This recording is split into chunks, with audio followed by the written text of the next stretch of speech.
Vivimos en un mundo donde las 24 horas del día no son suficientes para hacer todo lo que queremos y en muchas veces no hay tiempo para una comunión con Dios. Y la pregunta es, ¿cómo hacía nuestro Señor Jesús para mantener esa relación con su Padre con una agenda tan ocupada cada día? Es por eso que esta semana veremos de cerca un día en el ministerio de Jesús y descubriremos su secreto para lograr todos sus propósitos. Acompáñenme, por favor, en este estudio.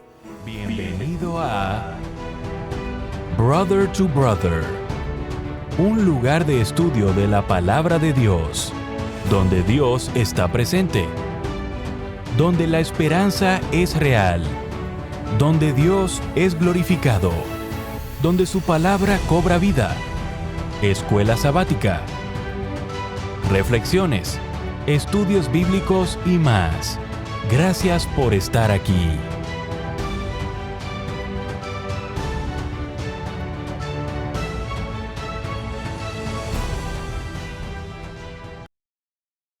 Muy bienvenido, queridos amigos, queridos hermanos. Agradecido con el Señor primeramente porque podemos llegar a grabar una semana más de estudio y con ustedes por el apoyo que han mostrado. Antes de comenzar, recuérdense que es súper importante que tenga su lección, que tenga algo con que tomar nota y la Biblia en sus manos. Antes de continuar, vamos todos juntos reverentemente a invocar la presencia de Dios a través de la oración. Me acompañen. Querido Dios, una vez más, Señor, damos gracias por la vida, por la salud. Gracias, Señor, por darnos el privilegio de conocerle más y más a través de la Escritura. Y es por eso que pedimos que el Espíritu Santo sea el que nos guía, que el Espíritu Santo sea el que ponga los pensamientos de entendimiento para poder, Señor, atesorar estas verdades en nuestros corazones, pero también practicarlas en su momento debido. Lo pedimos, lo rogamos en el nombre de Jesús. Amén. Muy bien, amigos y hermanos, un día en el ministerio de Jesús y el versículo de memoria que se va a encontrar ahí en el libro de Marcos capítulo 1 y versículo 17. Y les dijo: vengan en pos de mí y los haré pescadores de hombres. Si nosotros ponemos atención a los evangelios, cada uno de ellos comienza el ministerio de Jesús de una manera bien particular. Por ejemplo, Mateo muestra a Jesús llamando discípulos y luego predicando el sermón del monte. Lucas narra la historia del sermón inaugural de Jesús en la sinagoga de Nazaret. Juan cuenta el llamado de varios de los primeros discípulos y las bodas de Canaán, ahí donde Jesús realizó su primer señal. El Evangelio de Marcos narra el llamado de 4 discípulos y describe un sábado en Capernaum y lo que ocurrió este sábado con Jesús. Al comienzo del Evangelio de Marcos, da al lector una idea de quién es Él. En el segmento de Marcos que estudiaremos esta semana, hay muy pocas palabras de Jesús. Un breve llamado al discipulado, la orden que le da a un demonio, el plan de visitar a otros lugares y la curación de un leproso junto a la orden de presentarse ante un sacerdote para poder ser declarado limpio. El énfasis de esta acción y de esta lección particularmente en la sanación de las personas, al escritor del Evangelio le gusta usar la palabra inmediatamente para ilustrar la rapidez característica del ministerio de Jesús. Y es por eso que vamos entonces a entrar de lleno para poder estudiar todos juntos. Así que acompáñenme allí, denle vuelta a su página y vamos a ir a el día domingo, donde dice: sígueme. Ahora, ¿quiénes eran los hombres a los que Jesús llamó como discípulos y cuál fue su respuesta? Para eso tenemos que leer el libro de Marcos en el capítulo 1 y leeremos del versículo 16 al versículo 20. Así que acompáñenme, por favor. Versículo 16 dice: andando junto al mar de Galilea, vio a Simón y a Andrés su hermano, que echaban la red en el mar porque eran pescadores. Y les dijo Jesús: venid en pos de mí, y haré que seáis pescadores de hombres. Y dejando luego sus redes, le siguieron. Pasando de allí un poco más delante, vio a Jacob, hijo de Zebedeo, y a Juan su hermano, también ellos en la barca, que remendaban las redes. Y luego los llamó, y dejando a su padre Zebedeo en la barca, con los jornaleros, le siguieron. Ahora, Marcos 1 no va a registrar muchas las palabras de Jesús. No obstante, Marcos 1:17 da cuenta de las palabras que dirigió a dos pescadores: a Simón, quien luego se llegó a llamar Pedro, y a su hermano Andrés. Estos dos hombres estaban arrojando una red a la orilla del mar, allí en Galilea, pero no se hace mención alguna de un bote o otros accesorios de pesca, lo que tal vez sugiere que ellos tal vez no estaban en una buena situación financiera. En Marcos 1:19 y 20, Santiago y Juan están en un bote con su padre y tienen sirvientes, lo que parece indicar que estaban en una mejor situación financiera que Pedro y Andrés. Lucas afirma que Pedro sí tiene un bote y que en verdad Santiago y Juan eran compañeros de Pedro y Andrés. Pero el Evangelio de Marcos puede estar presentando un contraste entre los dos grupos de hermanos para ilustrar de esta manera que Jesús llama al discipulado tanto a quienes tienen menos recursos como también a los que tienen más. El llamado de Jesús a estos hombres es simple, directo y es profético. Él los llama a seguirlo, es decir, al llegar a ser sus discípulos, les asegura que si responden a su llamado, los convertirá en pescadores de hombres. Ahora reflexionemos acerca de por qué estos hombres dejaron todo inmediatamente y siguieron a Jesús, como lo explica allí el libro de Marcos del capítulo 1 el versículo 16 al 20. El Evangelio de Juan creo que viene a completar este cuadro. Cuando leemos Juan 1:29 al 42, ahí parece que los hermanos eran seguidores de Juan el Bautista y habían escuchado la proclamación de que Jesús era el Cordero de Dios que quita el pecado del mundo. Ellos encontraron a Jesús y pasaron tiempo con él cerca del río Jordán. En consecuencia, su aceptación del llamado, o sea, el llamado de Jesús al ministerio, no fue una reacción o fue algo impensado, sino que algo que habían considerado detenidamente. ¿Por qué Marcos no aporta más detalles? Probablemente para destacar el poder de Jesús. Él llama y unos pescadores dispuestos responden, y como consecuencia de lo cual ni la vida de ellos ni el mundo volverían a ser iguales. Y la pregunta es, ¿a qué hemos sido llamados nosotros a abandonar para seguir a Jesús? ¿Qué cosa tenemos que dejar a un lado para poder seguir a Jesús? ¿Qué se está interponiendo entre seguir a Jesús y nosotros? Creo que nosotros deberíamos de reflexionar en cada una de estas implicaciones antes de responder, especialmente si nos puede pasar, ¿verdad? Algo así, algo similar. Que Dios nos llame y que nosotros estemos dispuestos a abandonar lo que sea para seguir al Señor Jesús. Entonces vamos a pasar al día lunes, y en el día lunes nosotros podemos ver un inolvidable servicio de adoración. Y creo que hay servicio de adoración, hay servicios de servicio. Hay ocasiones en donde la música es profunda, es sacra, que nos eleva, ¿verdad?, nuestra mente y nuestro espíritu hacia el trono de la gracia, y tenemos una experiencia inolvidable en la adoración, en la presentación de la palabra. A veces escuchamos unos servicios, unos mensajes tremendos que tocan hasta lo más profundo de nuestros corazones. O sea que son experiencias inolvidables. Ahora, ¿qué experiencia inolvidable tuvo lugar en la sinagoga de Capernaum? ¿Y qué verdades espirituales podemos nosotros aprender de este relato? Para entenderlo, vamos a ir al libro de Marcos y leeremos ahora siempre en el capítulo 1, pero del versículo 21 al versículo 28. El 21 comienza diciendo: y entraron en Capernaum, y los días de reposo, entrando en la sinagoga, enseñaba. Y se admiraban de su doctrina, porque les enseñaba como quien tiene autoridad y no como los escribas.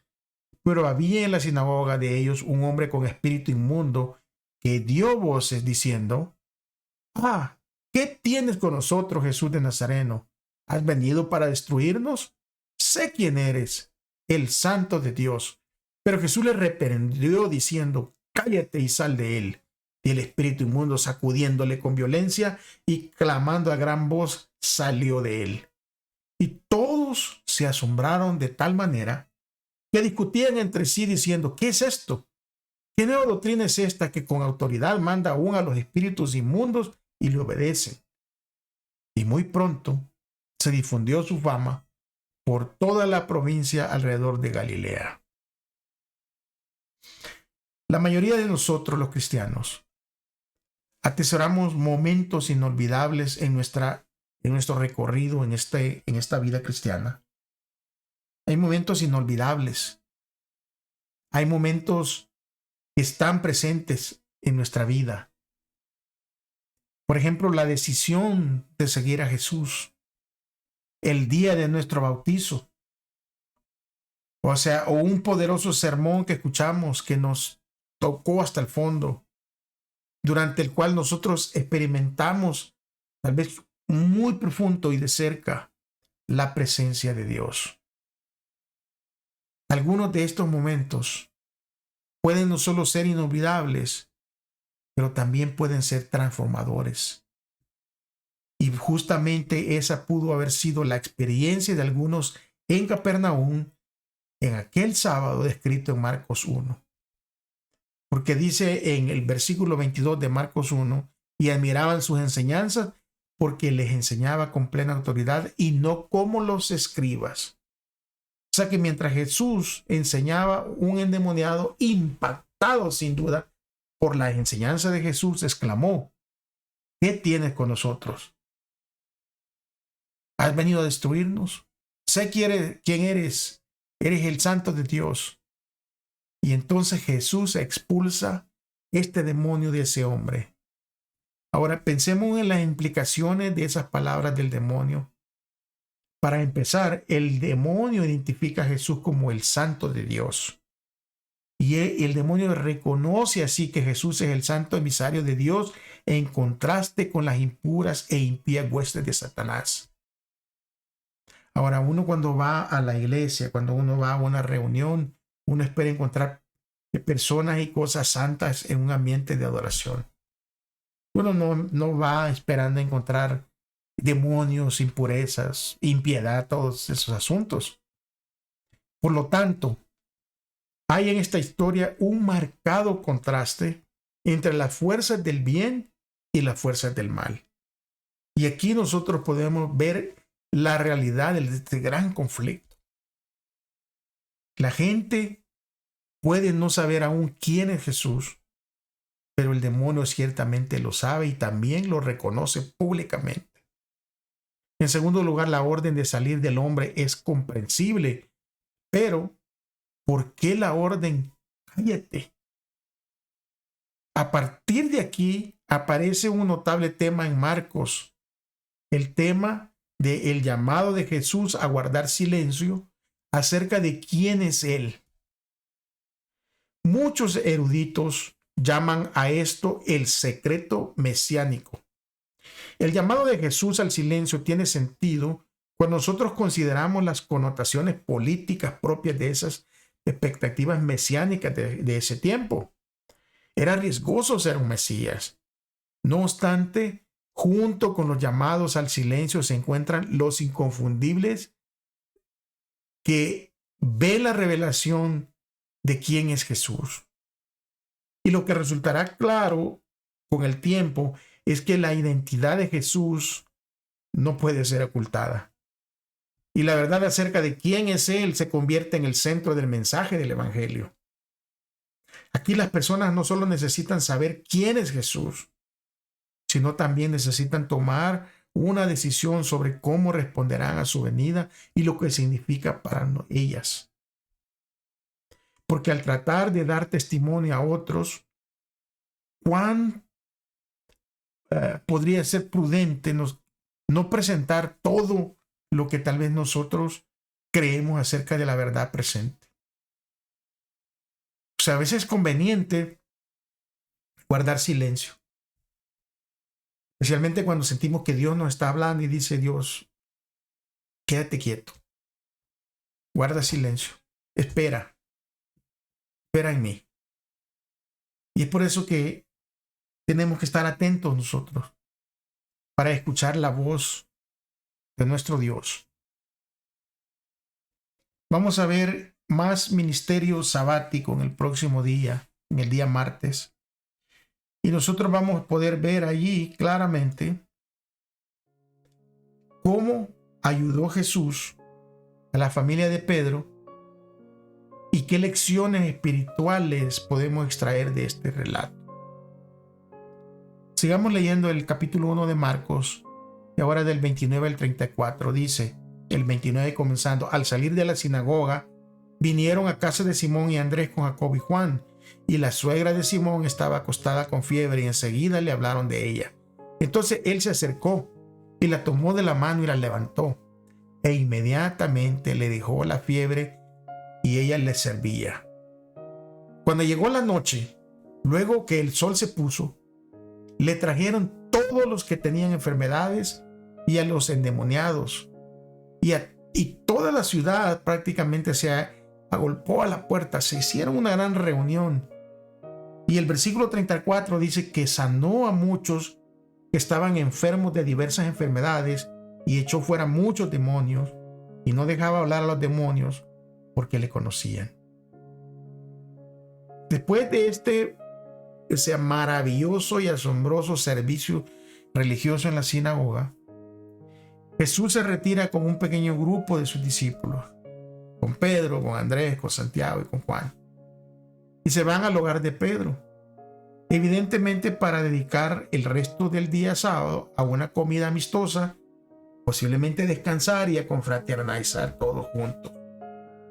Pero una nota de preocupación hay en esta escena. La suegra de Pedro está enferma y tenía una fiebre alta. En ese tiempo, cuando venía ese tipo de enfermedad, solo habían dos opciones. Y las opciones eran recuperarse o morir. Y entonces los discípulos le hablan a Jesús de la enfermedad de la suegra de Pedro, y Jesús toma la suegra de Pedro de la mano y la pone de pie. Luego que la suegra de Pedro es sanada, la escritura dice que ella inmediatamente comienza a atender las necesidades de ellos. O sea, este es un poderoso ejemplo para nosotros, para los que hemos sido salvos, para los que hemos sido sanados del dolor, sanados de enfermedades, sanados de muchas diversas cosas. Lo mínimo que tenemos que hacer es servir a otros como resultado de nosotros haber recibido esa sanidad. Y a lo largo del Evangelio de Marcos ocurre muy a menudo que Jesús sana a las personas, y las sana de una manera distinta porque las toca. En otras ocasiones no se menciona que Jesús toque a nadie. En muchas ocasiones Jesús únicamente hablaba y las cosas se hacían. Y Jesús no había concluido aún su tarea de servicio de ese día sábado. Y después de la puesta de sol, muchos acudieron a la casa de Pedro buscando sanidad. Sin duda, después de ver lo sucedido en la sinagoga ese día o por haber oído acerca de ello, Marcos dice que la ciudad entera se dio cita a la puerta de la casa de Pedro en aquel atardecer. Sin duda, Jesús tuvo que dedicar considerable tiempo para atender a todas esas personas. Durante horas y horas llegaban y se iban, porque nadie sabía si al día siguiente encontrarían al médico de médicos todavía entre ellos. Nunca antes se había presenciado en Capernaum un día como ese. Y Jesús no cesó de trabajar hasta que el último doliente hubo quedado aliviado. Y ya era bien de noche, cuando la muchedumbre se fue y el silencio descendió sobre el hogar de Pedro. Había terminado el largo día lleno de excitación y ahora Jesús busca un descanso físico. Pero mientras la ciudad, aún envuelta en el sueño,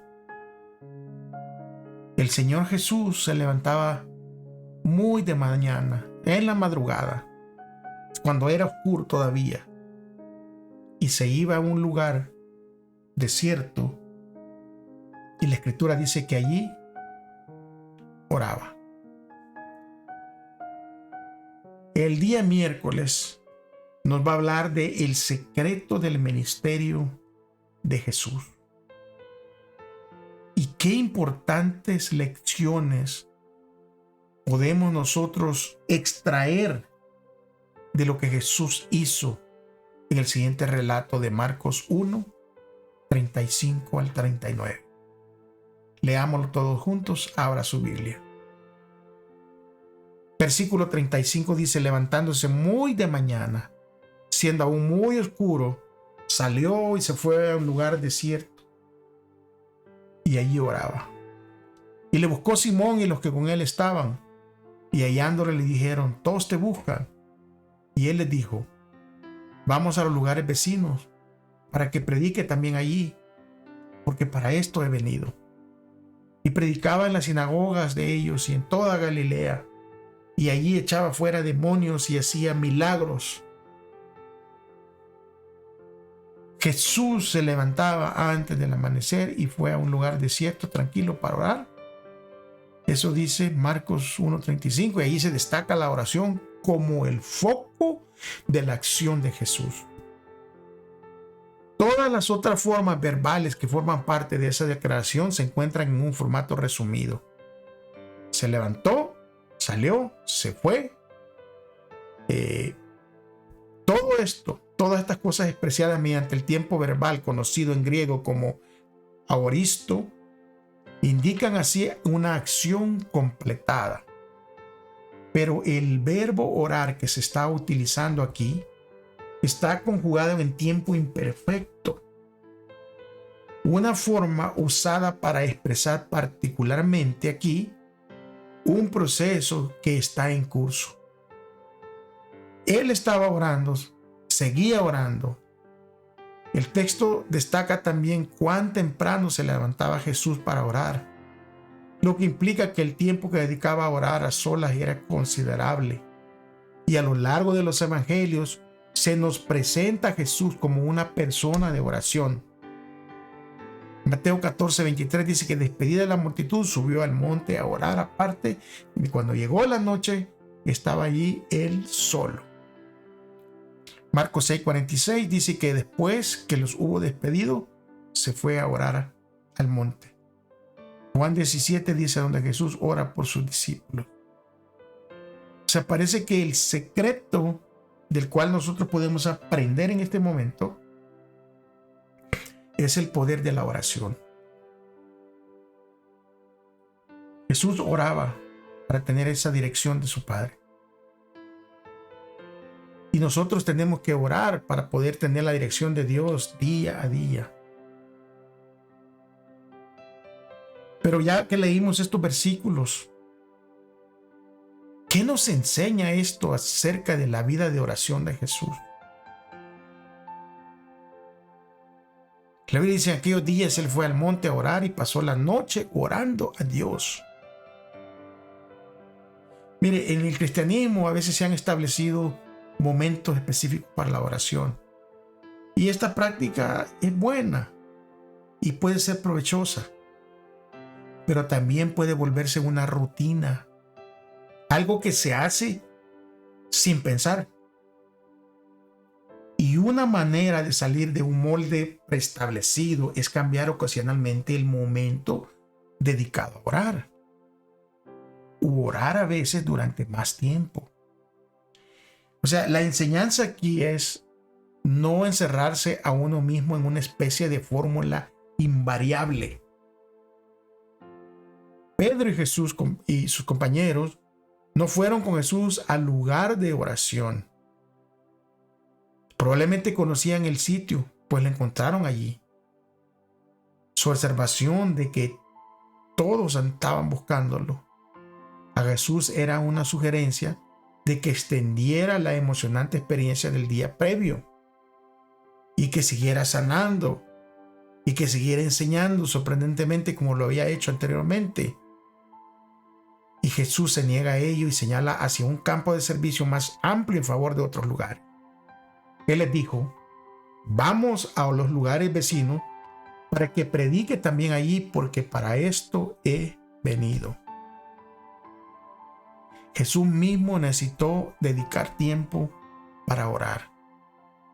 Ahora díganme, si Jesús mismo necesitó tiempo para orar, ¿cuánto tiempo nosotros necesitamos o deberíamos nosotros de pasar en oración? Porque el ejemplo de Jesús está claro. Ustedes se imaginan ese día después de sanar muchas personas, ya tarde. Posiblemente el Señor Jesús ya tenía sueño o tenía hambre, pero con todo eso la obra es súper importante. Y entonces Él se va a orar en secreto, allí solito, donde nadie lo molestara ni nadie lo viera. Jesús se va a comunicar con su Padre. Y el secreto de la oración es algo que nos ha dejado a nosotros para poder llegar a tener la misma relación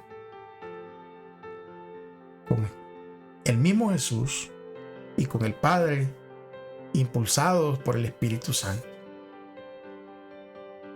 Ahora, en el día de jueves la historia está un poquito, y si no le ponemos atención se nos va a hacer como que no hace sentido, ¿verdad? Y el título dice: puede guardar un secreto. Es difícil guardar un secreto.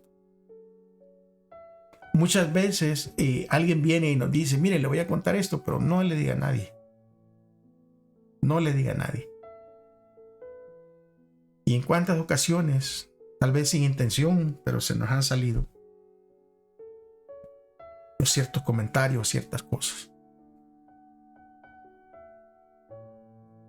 Y aquí vamos a ver este día qué nos va a enseñar todo esto acerca de Jesús y de cómo Jesús se llegó a relacionar con los marginados de la sociedad en aquel tiempo.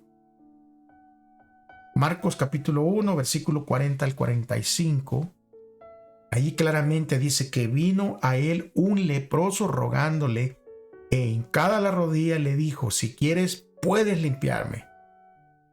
Y Jesús, teniendo misericordia de él, extendió la mano y le tocó y le dijo: quiero ser limpio. Y así que él hubo hablado, al instante la lepra se fue de aquel y quedó limpio. Entonces, después de que quedó limpio, le encargó rigurosamente y le despidió luego.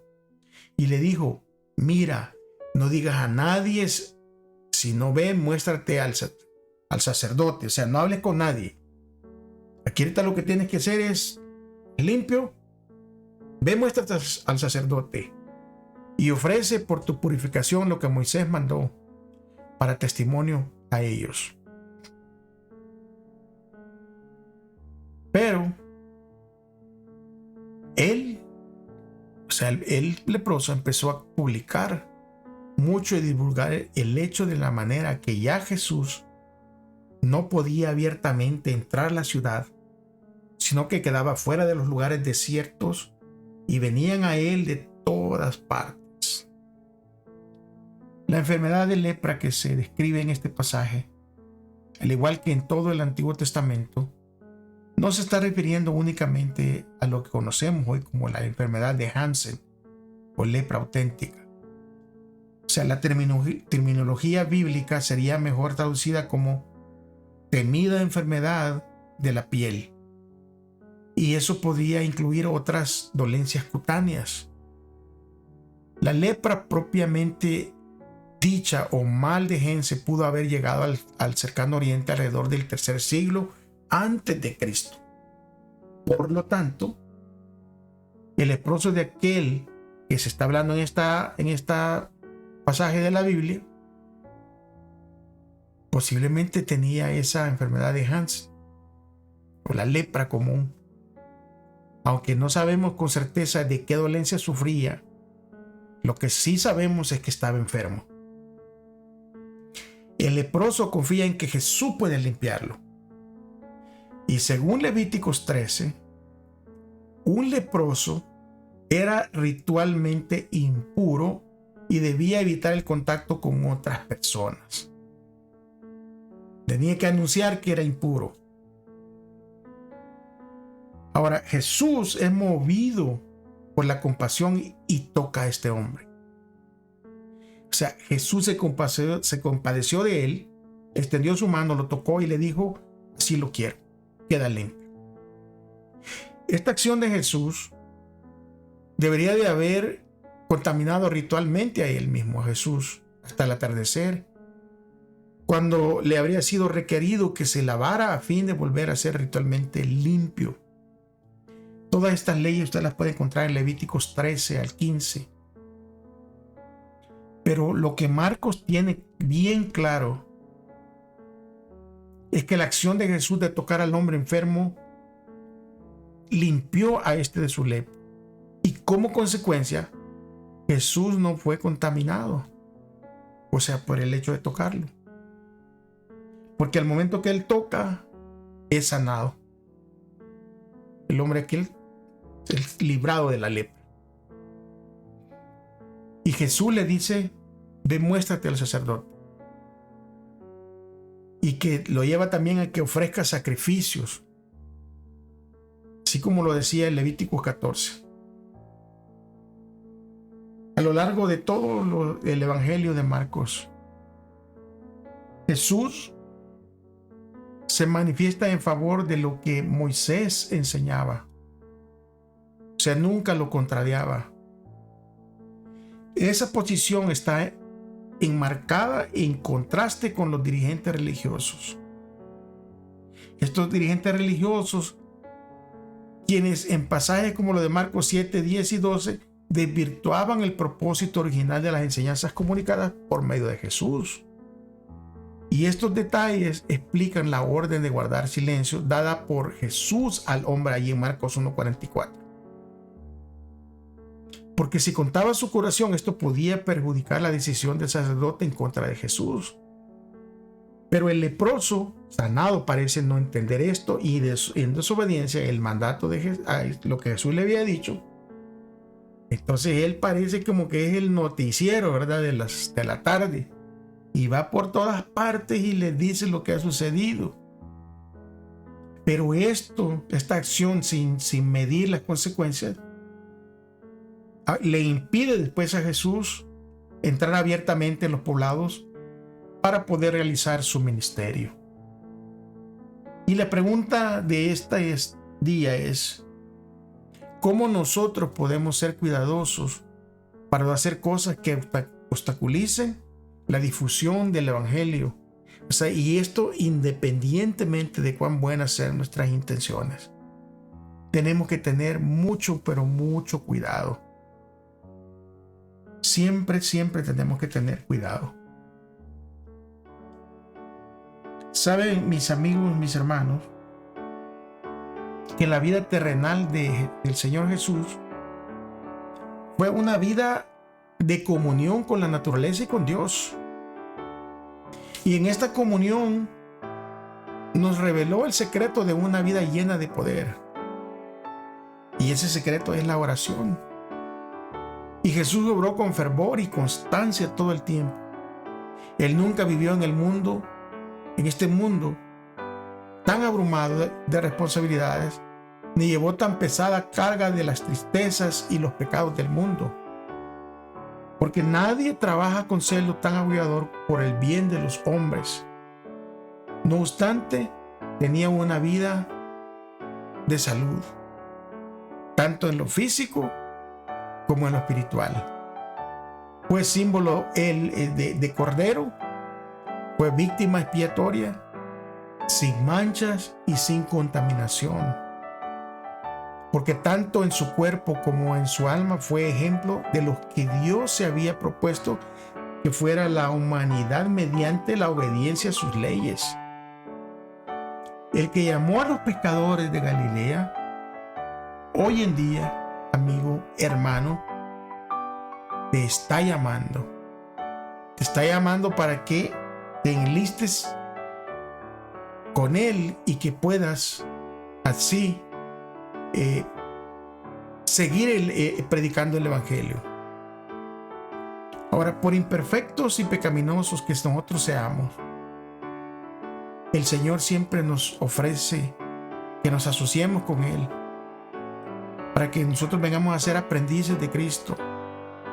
Él nos invita a ponernos bajo la instrucción divina para que, unidos con Cristo, podamos realizar las obras de Dios. Hemos de llevar el yugo de Cristo, obrar como Él obró por la salvación de los perdidos, y los que son partícipes de Jesús, de sus padecimientos, también participan, así como también de su gloria. Y el apóstol Pablo dice: sois colaboradores de Dios. Aferrémonos pues de su fortaleza. Que todo el que pronuncie el nombre de Cristo entre nosotros se convierta en obrero juntamente con Dios, y que la carga de toda la obra no recaiga sobre los ministros únicamente, sino que recaiga sobre cada miembro de la iglesia. Y cada miembro tiene que entender que tiene una obra que hacer. Alabado sea el nombre de Dios. Hemos llegado al final. Recuérdese, no se olvide de dejar su like, su comentario, de suscribirse, de compartir. Es gratis. Les quiero recordar que por ningún motivo este canal está monetizado. No estamos haciendo negocio a través de este canal. Así que nos veremos la próxima semana. Si es que Dios no ha regresado, si Él lo permite, estaremos por aquí en la misma plataforma estudiando otro tema de esta serie del libro de Marcos. Muchísimas gracias por haberse quedado hasta el final. Recuérdese, usted dice que ama a Dios. Demuéstrelo. ¿Cómo? Ame a su prójimo. Hasta la próxima. Bendiciones.